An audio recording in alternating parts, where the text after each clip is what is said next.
I was in church one night actually. It was an evening service, and I had not been feeling well. I've been so bloated and so full of air in my body, and it's a very uncomfortable feeling. And then I'm sitting in church, and I figured, okay, I can maybe let it escape a little bit. And I decided to really just time it well with the officiant, the minister speaking over the altar. And so every time he says something, I'll just let a little bit of air out, quietly. It wasn't like making any sound or anything. And it was just one of those moments where your body betrays you and creates some deep shame and embarrassment. And so there's quite a few people in church, and then I decide to let it go. But for some reason, this particular moment, the officiant decided to, just be quiet. And then I went like, and then I looked away, and everybody knew it was me, because my plan was, okay, look to see who else it might have been, pretend that it was someone else. Not me, man. I look that way. Now, not only did I jump, but I also look that way, and now everybody in church has eyes on me. How embarrassing. Anyways, let's start the show. Okay, welcome everybody. Welcome to the show. If you've made it this far, you are definitely one of my loyal viewers, and thank you for your support. Thank you for your support. And even if you're a first-time viewer, thank you so much. Welcome to the show. This is the show in which I just go all over the show, and that's what the name of the show is. I just go all over the place, because that is how my mind works. It's really, quite scattered. All my thoughts are just all over the place. And it's like, what's that? What's that? What's this? And then I just try and just talk about everything that's happening in my brain.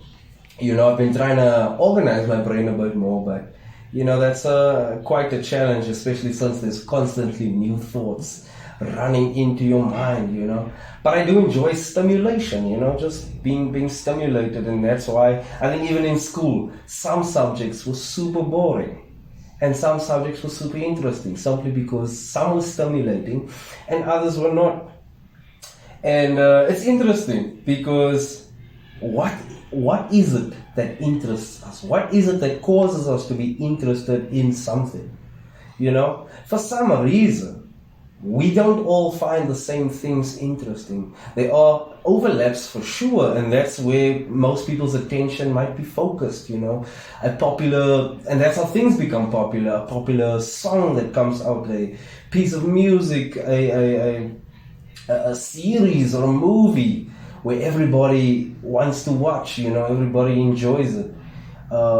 Maybe a book that comes out that becomes popular. Someone who makes a video on the internet and goes viral. That's what they call it, right? They go viral. But who knows, why is it that there are some things that interest us and other things that don't? And why do we have such varying interests? I'm so fascinated by this thought. I think I've mentioned it before on the show. It's just something that I've been thinking about for a while. It's, you could have the same upbringing, and for some reason our interests vary completely. And I wonder why that is. Is it really us that choose our interests, or is it our interests that choose us? For example, we all love music. Everybody loves music. But why do some people choose to be involved in it? Why do people choose to be a choir singer, or a musician, to play an instrument, or why are there some people who want to, just be the listener and not be involved in the creation of music? Why are there people who enjoy reading a book, and then there are others who enjoy reading a book but also want to write a book? Why is that? Some people just want to fix cars. Other people want to design cars. man, human beings are fascinating. There's so much about human beings. But anyways, I think you've heard already. Like, I'm not feeling well, and that also explains why the episode is not on its regular day, because it is Wednesday. It is the 13th of March, 2024. It is the 13th of March. It's a Wednesday midweek. Wednesday is normally the day where everybody's energy sort of reaches its peak and already starts slumping, headed now towards the downtrend of Thursday and Friday. Friday being the last day of the week, not really, but we know why we say that, because Saturday and Sunday is the weekend, the end of the week. And that's Wednesday, and it's March as well. You know what's wild? I can't understand this. Why is it getting warmer? Isn't it supposed to get colder going into the colder months now? March, April, May, and then June, July, August. That's usually winter time. But for some reason, it's getting warmer, man. Is there something they're not telling us? Is the world ending? Would they tell us if the world ends? I feel like that's maybe something they'll not put on the news. Like, hey guys, there's a missing child and everybody's focused on that. And in other news, the world's actually ending and it's going to be the end of days in like 3 days, I don't think they'd tell us. I don't think that they would tell us if the world were ending. But I guess the world has always been ending if you think about it. I think there's always been, throughout written history, throughout recorded history, there's just been times where people have written down and said, this must be the end of days. They might have said that when some of these ancient civilizations ended, which is still a big mystery. Why did Babylon, or what is it? Yeah, Babylonia, why did that fall? Why did Persia fall? Why did ancient Egypt, reach its end?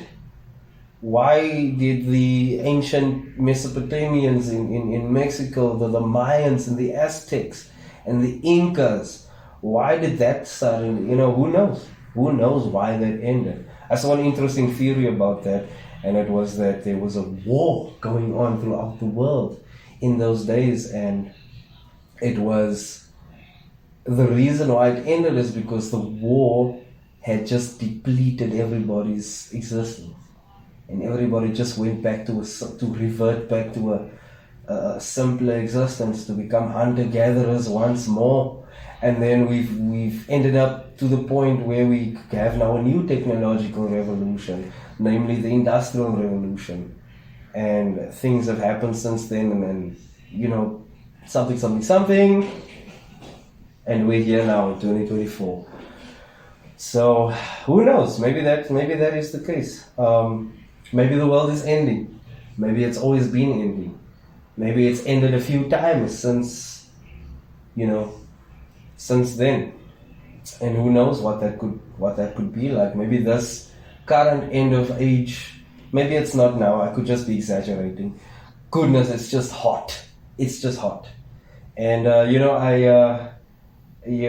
know, the show takes place in my bedroom, which is quite unconventional. Maybe not. Maybe there are many people that film content in their bedrooms. Hopefully clean content, if you know what I'm saying. And I just, I have to switch the fan off, unfortunately. Jeez. Because, it makes noise. All you hear is, you'll just hear that on the mic, and obviously that would not be conducive to creating the show that you so much enjoy. And once again, thank you for that. Oh, and please, if you haven't subscribed already, man, lady, sister, brother, just hit that subscribe button, please. It doesn't hurt you, and it helps me immensely.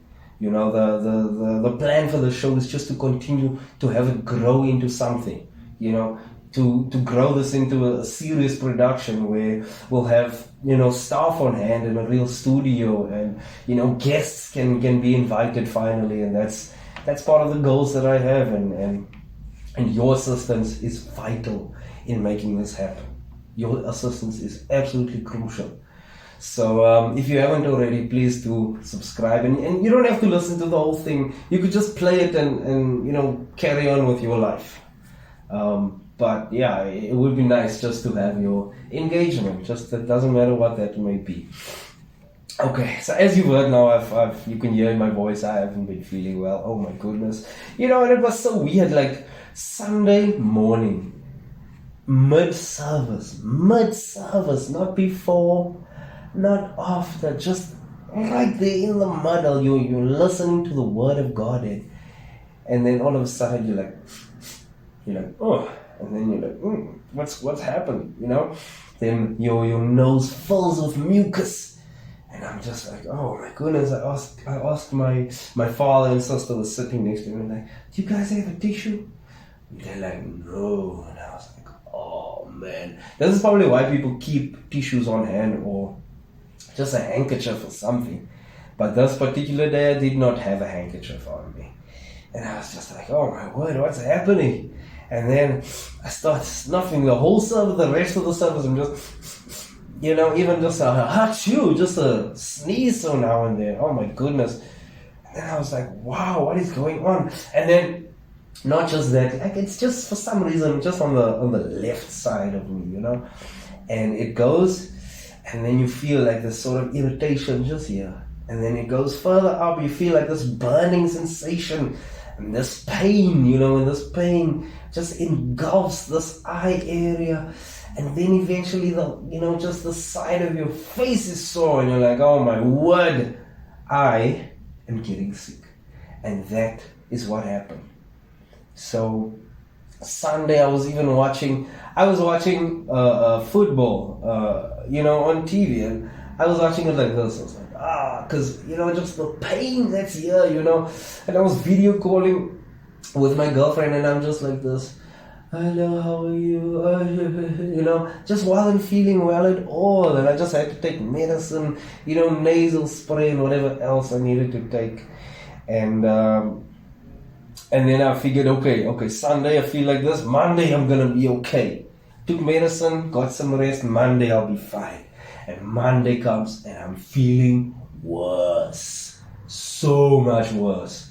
And it's just the same symptoms, just more severe.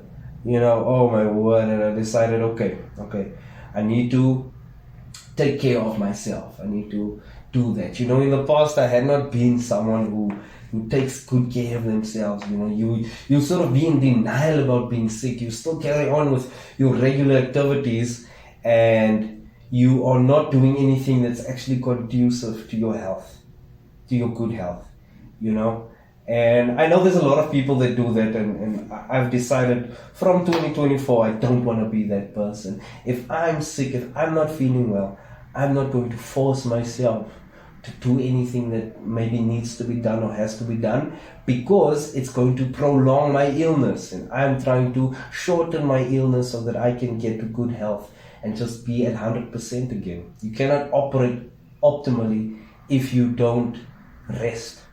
So I decided to rest. So that was Monday. Then Tuesday came around and I still felt like that. I was like, oh man. Because I really, on Mondays I filmed the episode. And that's basically the main thing that I was looking forward to doing. Tuesday comes around, I still can't. Oh my word, I'm not feeling well. It's a bit better, but I also just rested all day. Just laying and sleeping basically. And finally, today, I feel like I can do this, because I can't, if I'm not feeling good, I cannot create good content. I cannot be myself. So at least I feel like a bit like myself. So that's why I decided today's the day that I'm filming on Wednesday, the 13th of March. And it's supposed to be getting cooler and it's not. It's just getting hotter. And I'm not going to let that go because I don't like warm weather.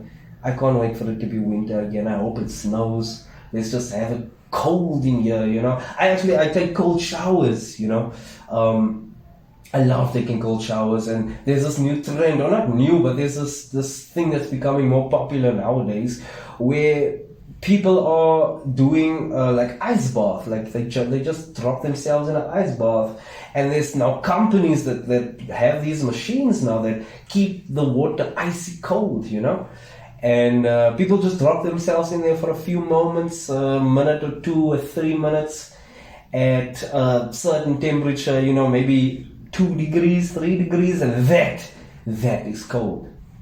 That is cold. That's barely frozen. That's almost frozen water.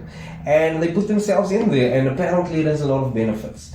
It sucks while you're in there, apparently, but once you get out, you feel amazing, you feel stronger, you feel better. Because what happens is you sort of traumatize your system. And in doing so, you create certain genes, certain hormones get released, certain things take place inside your body and mind that make you feel amazing when you get out there, because you've basically survived a near-death experience, and that creates a lot of drive within you to continue with your day. So people do that, and there's this guy, they call him the Iceman. His name is Wim Hof. I think he's Norwegian or Danish. He might be Norwegian, actually. I'm not sure. Just check him out. Wim Hof. W-I-M-H-O-F. Wim Hof. And that's his name, and he's the Iceman. And apparently he has, he does like marathons, like shirtless. He does marathons in the ice, in the snow. He's climbed mountains, again, shirtless, just being in that icy cold environment, and he's been okay. He's survived some severe conditions. He's been injected with COVID and nothing happened. He wasn't sick. He wasn't even asymptomatic. He was not infected. They injected it into his body, and he was not infected at all. They injected him with E. coli, and he was fine. So definitely, there's some sort of benefit when it comes to putting your body through voluntary trauma, putting yourself in cold, putting yourself in hot, and that's why I take cold showers. It sucks, dude. It sucks to take a cold shower. It does not feel good. Your body doesn't like it. You're like, But when you get out, you feel so good. So I've been doing cold showers since September last year, and fine, you might say, but Xavier, it's hot.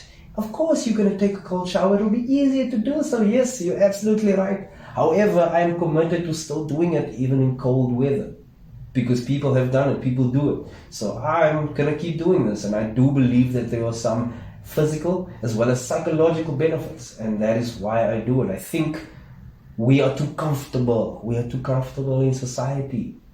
And that's what makes people weak. That's why we suffer so much offense. That's why we suffer so much. Like, I can't do this. It's too difficult. No, man. We've lost that drive to overcome simply because we've become too comfortable. If your every need is met, then you stop, you get out of survival mode. And while it's good to get out of survival mode, you still need to maintain the benefits of survival mode. You still need to be able to tackle your objectives and overcome obstacles. And that's why you should go into voluntary discomfort, because that is what's going to help you to get used to that feeling of overcoming. Here's this thing in my way, I need to overcome it. And that's what it is. That's why people exercise. They might not know it, but that's one of the biggest benefits of exercise, is that here's a challenging thing and I overcome it every single day. That's why people wake up early, because it's difficult. It's simply that it's difficult. So why not do more difficult things? And that is why I take cold showers. I do talk a lot, huh? I'm not going to say sorry, because that's why you've come here, is because I talk a lot. Oh man. But I noticed also, like, during the time that I was sick, so that was Sunday, Monday, and Tuesday. Tuesday was yesterday. I didn't listen to music at all. I didn't listen to a single song, man.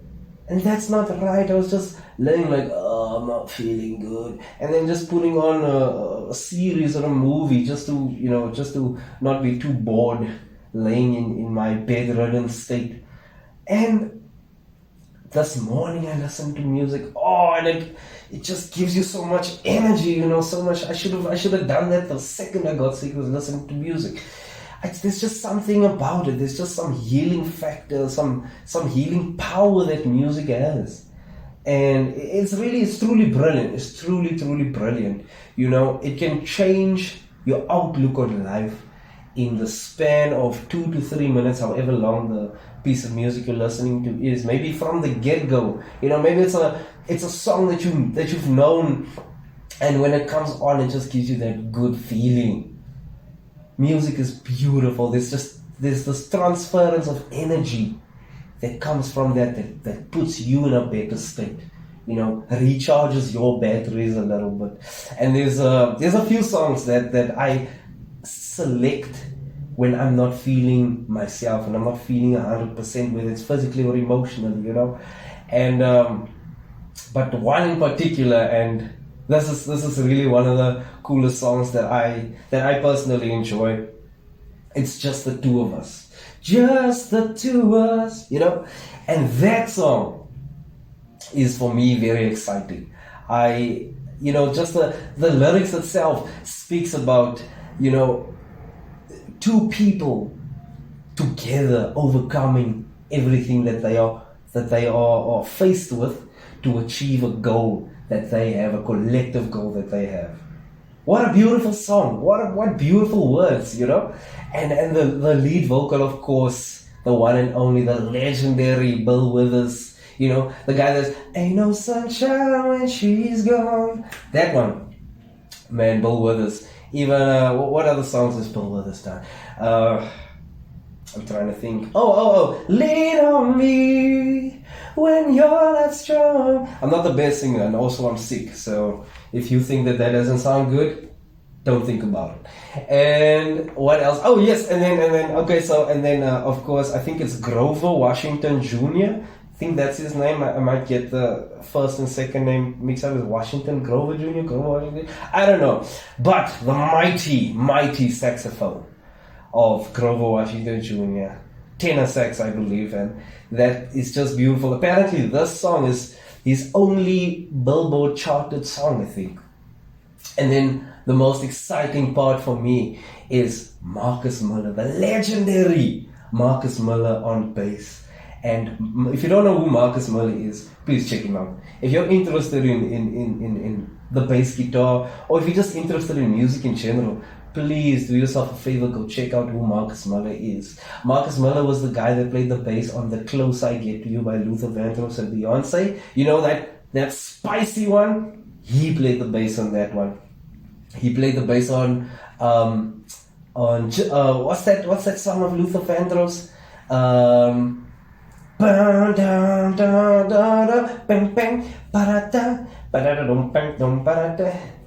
What's the name of that song? Never Too Much. Never Too Much. Never Too Much. Never Too Much. That song. Marcus Miller was the bass player on that track, and he was 19 years old when he recorded with Luther Vandross. Imagine that. But anyways, where was I going with this? That song, Just the Two of Us, that song really lifts me up. So while I was in the cold shower this morning, I was like, oh, just the two of us, just to give that energy, and it seems to have worked. So hopefully I can keep that going for a while, What else? Oh, I've recently encountered just a little life lesson for me, and sometimes you don't have to be the one that made the mistake or that did the thing that needs to be learned from it. And this is one of those cases, and I think it's quite fortunate that you're not the one that's in that suffering position to be able to learn from it. You still receive this powerful lesson. And the lesson was really about, I basically encountered what happens when you have good planning but poor execution, or let's say in this case delayed execution.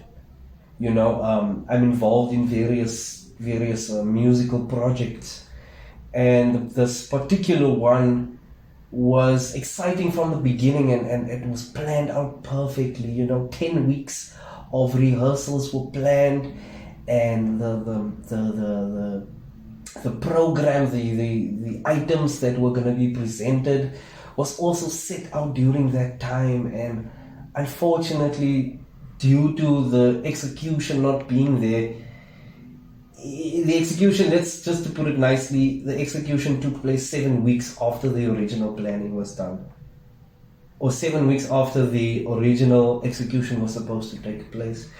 And I've just seen how much pressure and how much stress that can give a person, you know?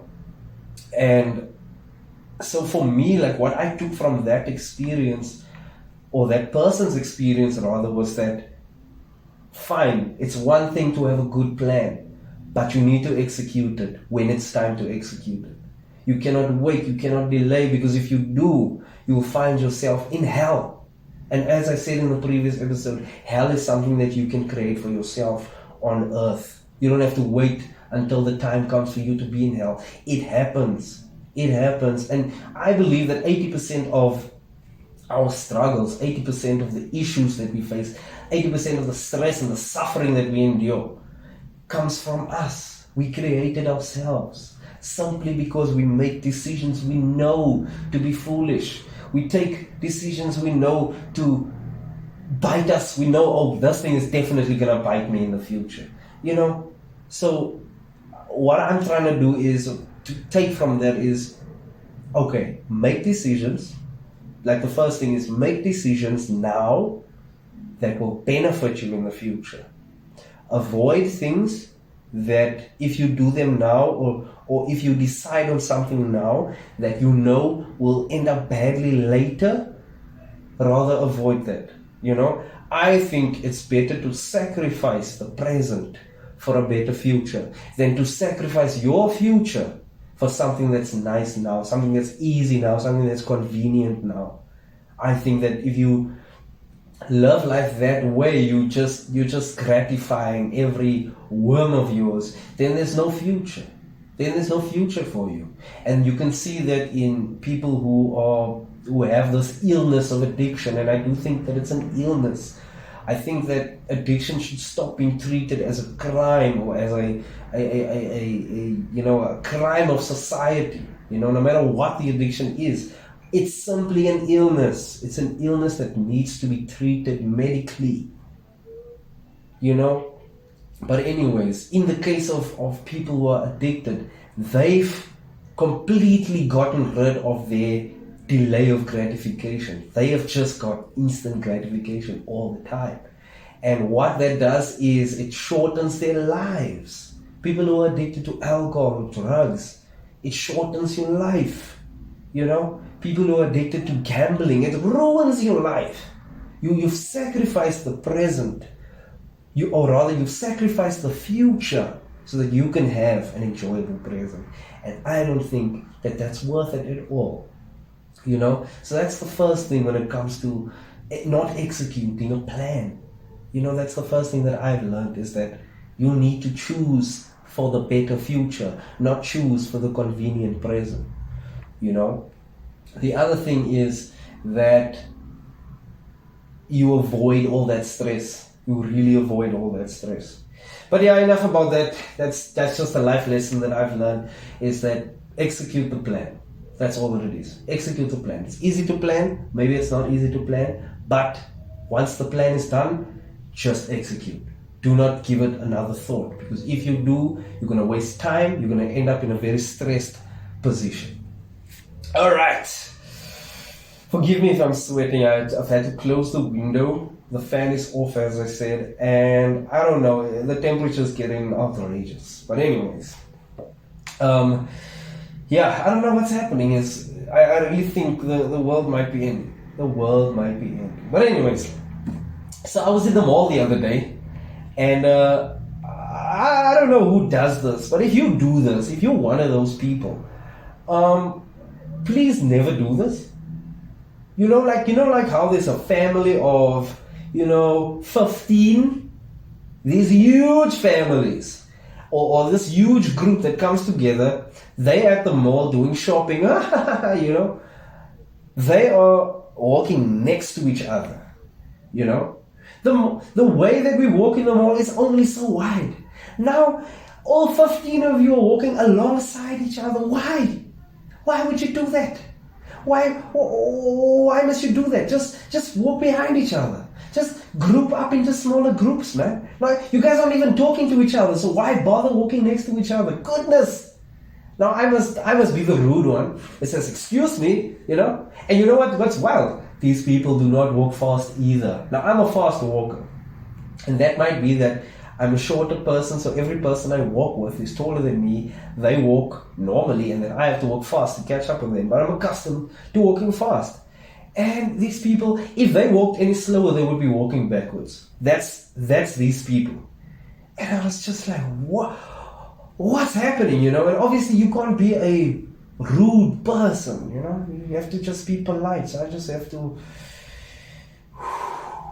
to be patient and calm. I just don't get it. There's some people in society that just are not considerate of others.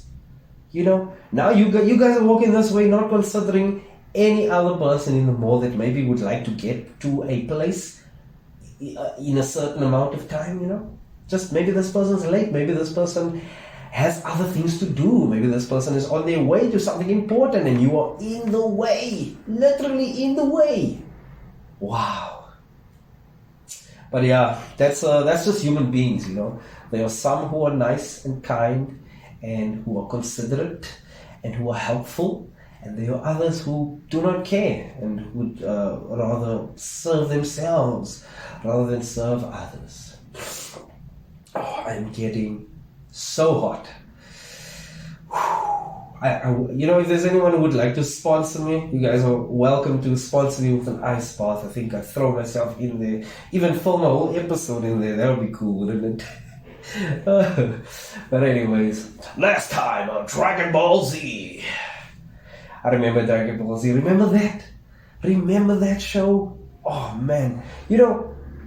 Growing up, no matter what happens in your day, no matter how poorly things went at school, or whatever happened, you get home and okay, fine, there's homework to do, which I never did because I'm not a supporter of homework. I do not support you, homework, thank you.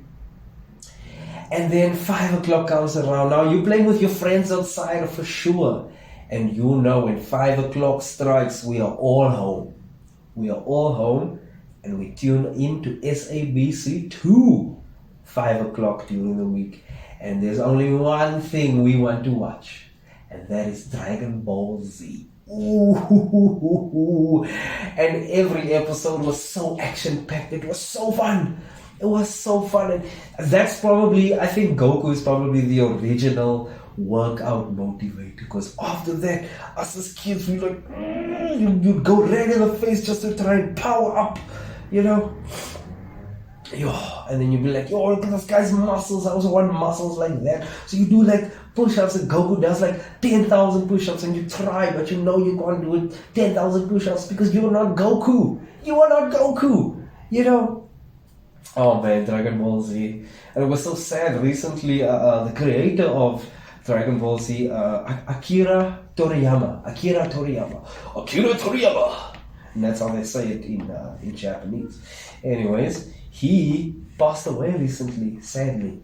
And he was someone that I think has to be one of the most influential people in modern society. He has to be.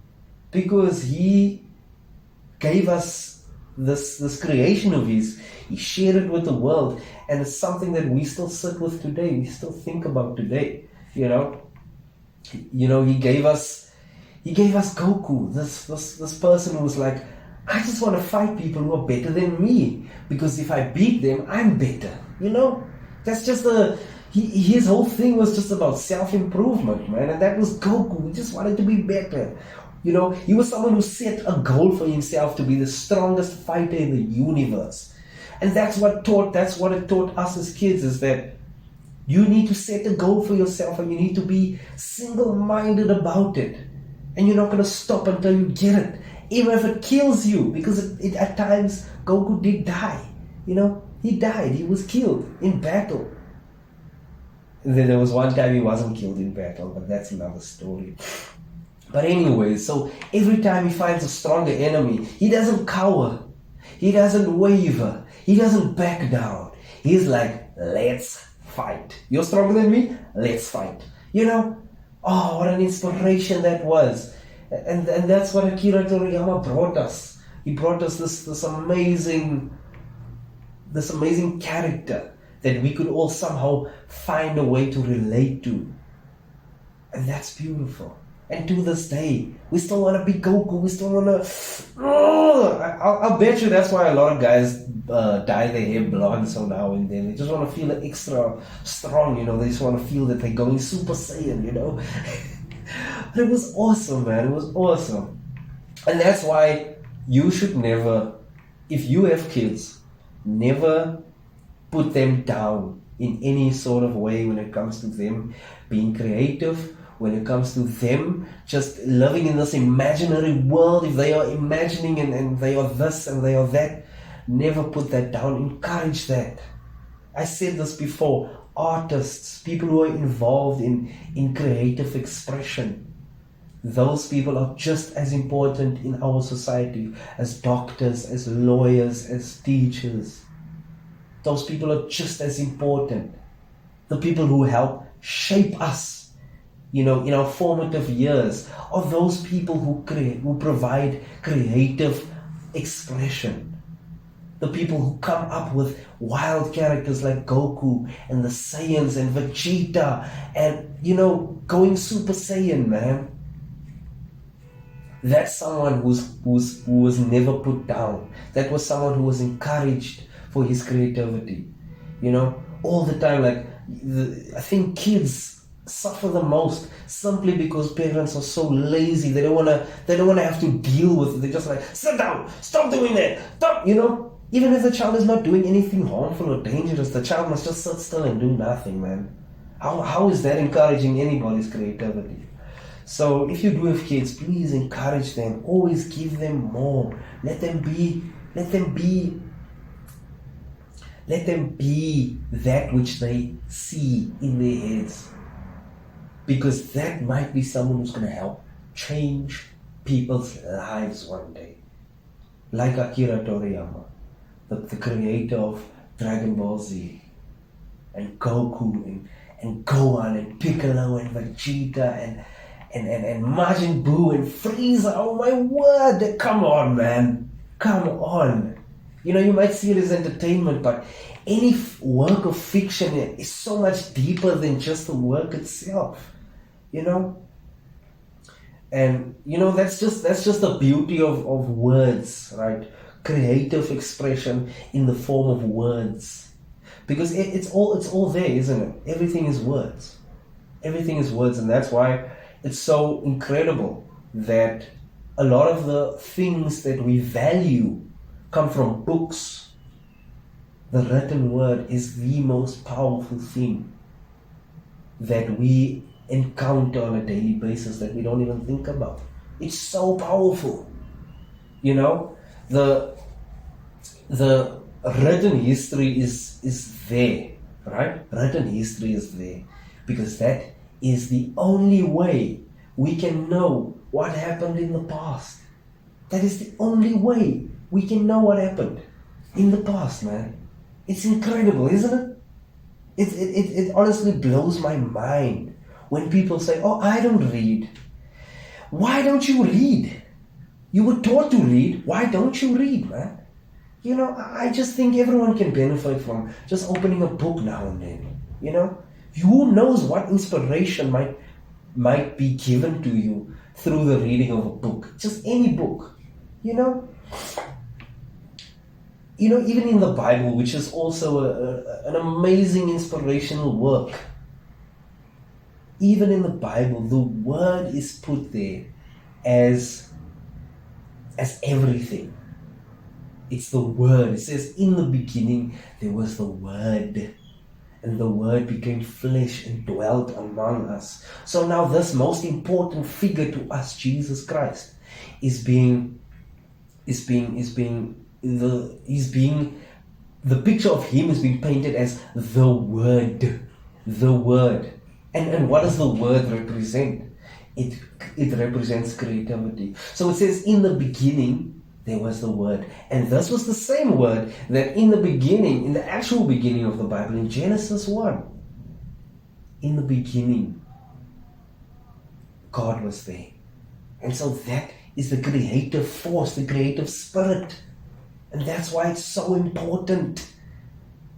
Take advantage of the fact that there are people who have created, who have written things down. Because it's always going to be deeper than what it is on the surface. It's always going to be deeper than that. And I think if you take a document like the Bible, for example, and you take it on its value as written words, then of course you're not going to receive any value from that. Of course you're not going to get anything from that. Because you've missed the point. You've totally missed the point. What does it actually say? What does it mean? Because you might see a tree stump, like just a piece of tree, or a chair, or an ottoman, or a bench, or a log, actually, like just a tree log, or a pile of something, a couple of bricks stacked on top of each other. You might see all of those things as a different thing, but what do they mean? They all mean one thing. They all mean a place to sit. So it's like you see all these things and you miss the point, because now it's like, where do I sit? You can sit on each of those things, and that is the beauty that the Word brings, this creative spirit. And even in the Bible it says, every time something was created, God said it was good. It was good. So what does that tell us? What does that tell us? This creative spirit of speech, of word, of logos, the logic, the mind, the creative spirit, that's what it is. And this word became flesh and it dwelt among us, and that's Jesus Christ. And not just that, but we were made in its image. We were made in its image. And that is who and what we are. We are part of the creative spirit. And that is why I think we should just value architects, artists, painters, writers, poets, musicians, composers, songwriters. All of these need to be valued just as much as the doctor who saves people's lives, as the lawyer who ensures we are treated fairly, as the teacher who provides us with the education that we need to have the sort of thinking that we can think for ourselves. That is the value that we need to have for all these things, including those creatives. We see creatives as those at the bottom of our society, and I don't understand why. Okay, I'm ranting, sorry. We move on. I've been seeing a lot of voting posters about, I'm sure you've seen it too. Just adverts. Vote this party. Vote this party. And so I'm like, obviously being a responsible citizen of my nation, of my country, you're obviously confronted with that. Well, who do I vote for? And I'm not a fan of getting into politics. I think it's become a very dull topic. I think it's become a very polarizing topic as well. And we don't need polarity. We need unity. We don't need to treat people as the other simply because they have a different political philosophy or ideology than us. So, but that's why I don't like getting into politics. But I still need to be a responsible citizen. As the fact that we have democracy is a miracle. It is a miracle. Democracy, for some reason, was the system of government that floated to the top of the pile. For some reason, and it's the best we have. I think it was a quote from Winston Churchill, who said, "Democracy is the worst form of government except for all the others." So as much as it would be cool to have a king in charge and he gets to decide everything. There's this tyrannical aspect of that that's very dangerous, or a dictator. It's the same thing. But we have a system of government that doesn't really work, but it's definitely better than all the others. And what a beautiful analogy that applies to who we choose. Because I don't think there's a best choice. I think that there's a worst choice, and we all know what that one is. The one that has a proven track record of failure. Ooh, pardon me. Has a proven track record of failure, How many years has it been? It's 2024. Dude, that's 30 years. 30 years of things not going well. Obviously, they were better. They were worse before. For sure, they were worse before. But we've thrown the baby out with the bathwater now. And I think that people are fed up, and hopefully they will make a different choice. But none of these choices are really that wonderful, to be honest. If I just look at all the different parties and their leaders and whatever manifesto that they have set out, whatever promises they're planning to make, it just doesn't seem like there's just no standout person. There's no standout party for me, and that's just me. And also, don't mind me. I'm an idiot, man. I most of the time I don't know what I'm talking about because I talk too much. It's just lots of words and not a lot of thought.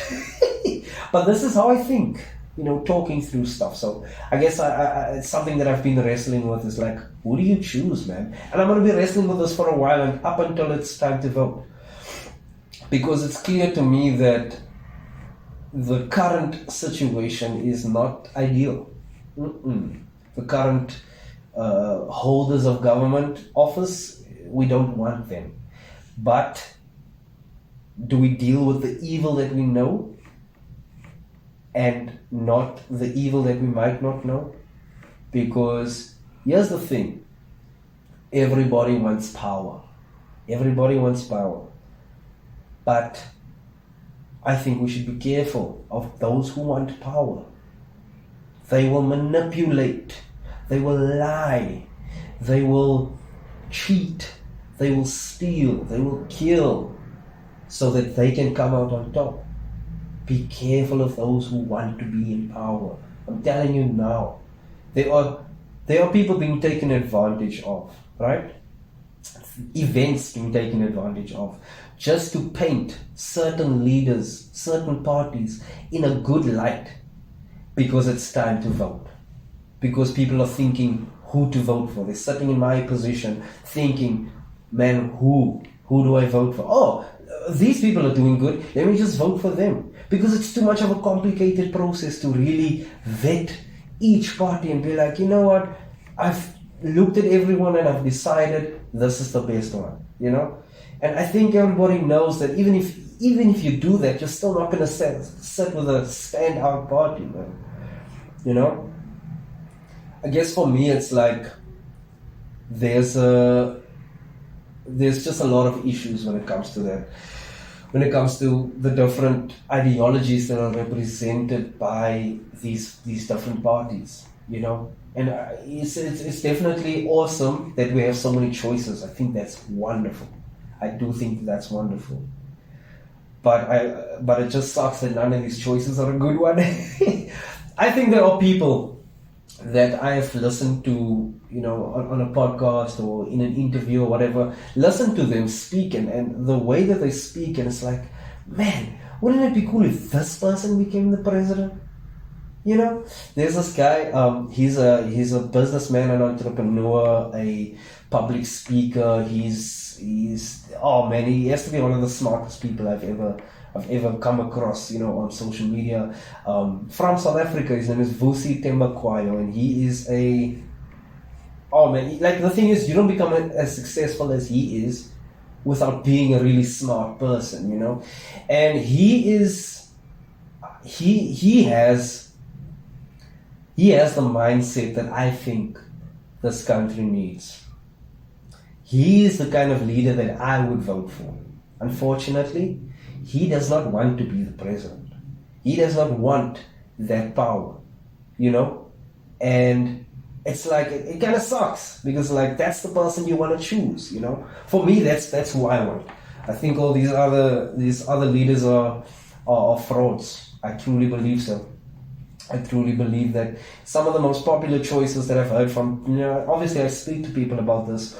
Who do you think will be, who do you want to be, you know, the next president, or who do you want to be in charge of this country, you know? And all these choices is like, you know, like it's people who have decided these things aren't looking at the bigger picture, and you don't want to look at the bigger picture because it's going to spoil the picture, unfortunately.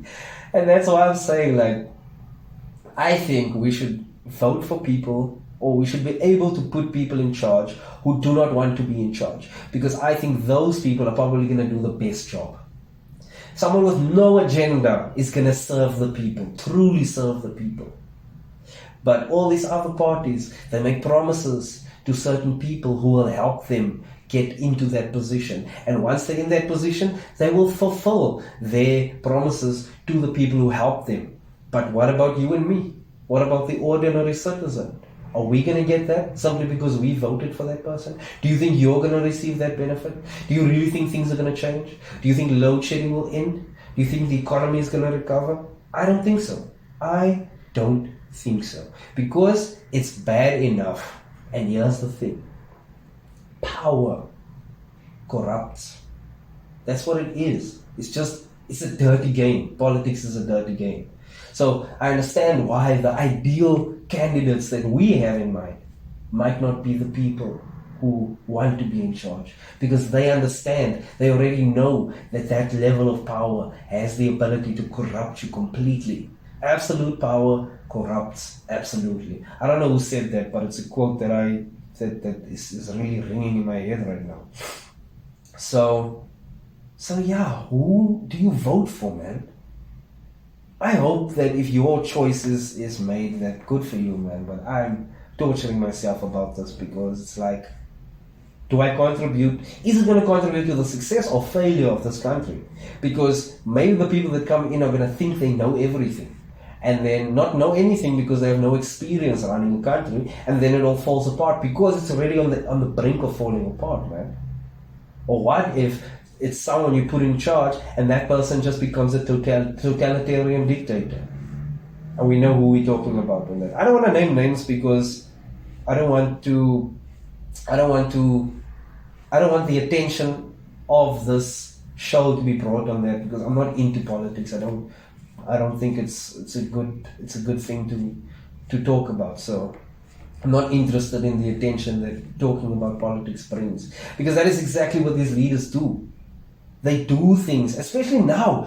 They are using the tactics that social media influencers use. They are using those tactics just to get you to look at them, just to collect eyeballs, and then when voting time comes, your impression is so totally what has been only shown to you by them, which is essentially propaganda, that's just for you the logical choice. Oh, of course I must vote this person. This person has done this and this and this. That's only what they've shown you. What about everything else they've done behind the scenes to make it happen? Politics is a dirty game. Politics is a dirty game. And be careful if anyone wants to get into politics. Be careful of that person. I will be suspicious of anyone who's into politics. Because your intentions, I'm always going to think that your intentions are not pure. Your intentions are not clear. There's an agenda here and it's about power. That's what it's all about, I think. There are exceptions, of course. There's this one president, I think it's in a South American country. He lives in a small house and he has his own little farm that he has, like a little farm, and he and his family eat from that farm only. He does not take a salary from the government as well. Why can't we have such a president? Why can't we have such ministers? You know? If I think about, I'm going to name them. If I think about the ANC, the party who is in charge of this mess, called South Africa. And a lot of people would say that like they have a very negative view of the country, but don't confuse the country with the government. We have a very beautiful country. There's such vibrance in this country, so many amazing cultures, so many different people, so many beautiful places. And I think that that's all spoiled because we think of the country as like, oh no, the country is the government. Like, no man, it's silly. Don't paint everything with the same brush, So where was I going with this? Oh, so if I think about the ANC, there was a series I was watching, a documentary series. Actually, I'm a huge fan of documentaries. If you watch a documentary, you talk about it, people think you read, so you do that, And this one was about the Roman Empire. Now, I've always been fascinated with the Roman Empire. The birth of our democracy has come from that era. Democracy was refined from that time up until now. Now we have what we have, right? But anyways, so there's a lot of leaders, great leaders and terrible leaders that have been in charge of the Roman Empire. And there was this one, this is all going to make sense now. There was this one leader who became the emperor, and his name was Marcus Aurelius. Now, Marcus Aurelius is also famous for his book Meditations, which really highlights the strong points or the main points of Stoicism, which is a school of philosophy that I'm also a huge fan of and very interested in. But anyways, Marcus Aurelius has a son, and his son's name is Commodus.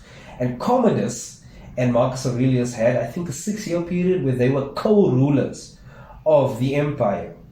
And Marcus Aurelius was really the last great leader of Rome. The last great, he died, and historians call that the end of the golden age of the Roman Empire. Like, whoa, right? So a lot of pressure on his son, of course. So his son becomes the emperor. Now, his son is obviously a spoiled brat, okay? He's also a warrior, so he's really more into, fighting and athleticism, involving himself in wrestling and other types of gladiator activities. And so this guy was not actually fit to rule. He didn't have the mind for it, And so he neglected the empire in a very big way. He basically kept on putting someone else in charge. While he goes and has his frivolous times, his fun times, he put other people in charge. And one of the people he put in charge was one of his closest friends, named Cleander. And this is why I'm thinking of the ANC, because I think there's something very dubious going on here. And I think it's been going on for a long time. And I think it's deliberate. And I think there's a reason for it, which I'm about to share. So Cleander, he finds himself with the whole empire in his hands, He's suddenly the most powerful man in the world at the time.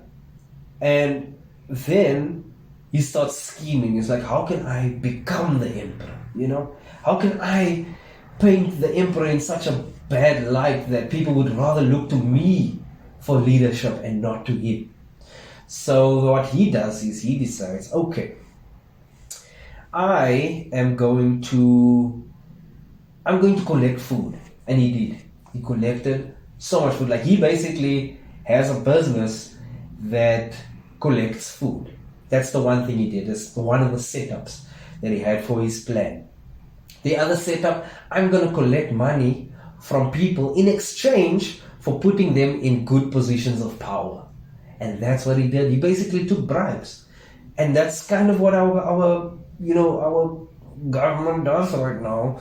They are, accepting money to put people in charge who should not be in charge, who are not qualified, who are not able, who are not even, competent, let's say.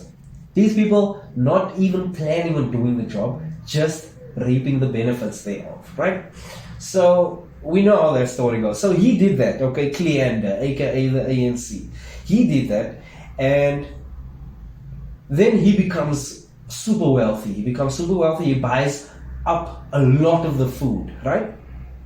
Then he does something truly evil, okay?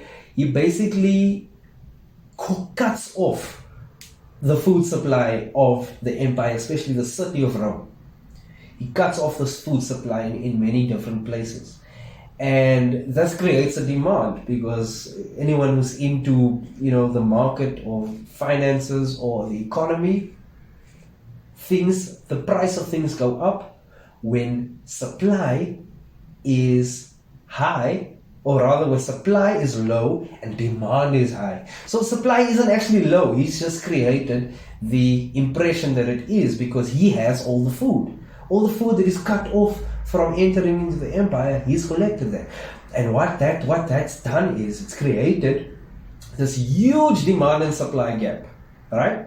And so he starts giving food to the Romans, and he said, our emperor has not served you well. I have served you well. But now what he didn't know is that when you're the most powerful man in the world, you have a target on your back by everybody else that wants that same position. And he was eventually, assassinated. Not assassinated. Commodus cut his head off, because Commodus found out what he was doing. Not only that, the people found out what he was doing, and they wanted to basically just tear him up. So maybe that's the conclusion of the current government. Hopefully not. We don't want bloodshed. We don't want things to end where people die and get hurt. So that's why, if you're not planning on voting, man, I would recommend that you change your mind, because maybe you'll be able to make sure that things don't end that way, because that's the conclusion that is coming. The ANC might be involved in creating more and more poverty, because it seems like that's what they're doing. It's definitely the result of their actions. If they continue to do that, what's going to happen once those at the bottom decide that they've had enough suffering? Then there's a revolution. Then there's bloodshed. A violent, chaotic era takes place, and a big vacuum of power. And then we cannot control who gets into power. That's the problem. That's the problem with a violent revolution. And that is why we have to vote responsibly. That's why we have to be responsible citizens, so that we can choose who's next, who gets a turn at the steering wheel, because this current driver's crashing this vehicle big time. Anyways, enough of that. I think how far we are, we've kind of just done over an hour, I think, and that's all right. But something I've been thinking about as well, and it's very much related to the times that we're sitting in. Bad times. It's a quote that I read, and it seems so relevant to whatever's going on, in various spheres of life, in various spheres of the world, in politics, in most organizations, just in the times that we're living in. And it's that bad times create good leaders, right? There was a time where South Africa had amazing leaders, and it was created by bad times. Those good leaders created good times. There was a time of prosperity, of good things happening. Unfortunately, what happens next sucks, because then good times create bad leaders, like in the case of Marcus Aurelius, who created good times, but those good times created a bad leader in his son Commodus. That resulted in so much starvation, so much pain, so much bloodshed, so much violence. So the good times created a bad leader, and then that bad leader created the bad times, and that cycle just continues. So I think we're just in a time where we've got bad leaders, and those bad leaders have created bad times. So now it's time for good leaders to step up. Now it's time for people to actually say, I'm going to be the change here. I'm going to do something that's going to make this thing better. You can't make it all better. You can't fix it all. But you can try. And that's where we need to be as people. I think maybe we don't need one leader. Maybe we need a whole bunch of people together as the people to decide how things must go. Maybe that's what we need to do. Maybe that's the true meaning of democracy, I think. Bad times create good leaders. Good leaders create good times. Good times make bad leaders, and bad leaders make bad times. Thanks for watching.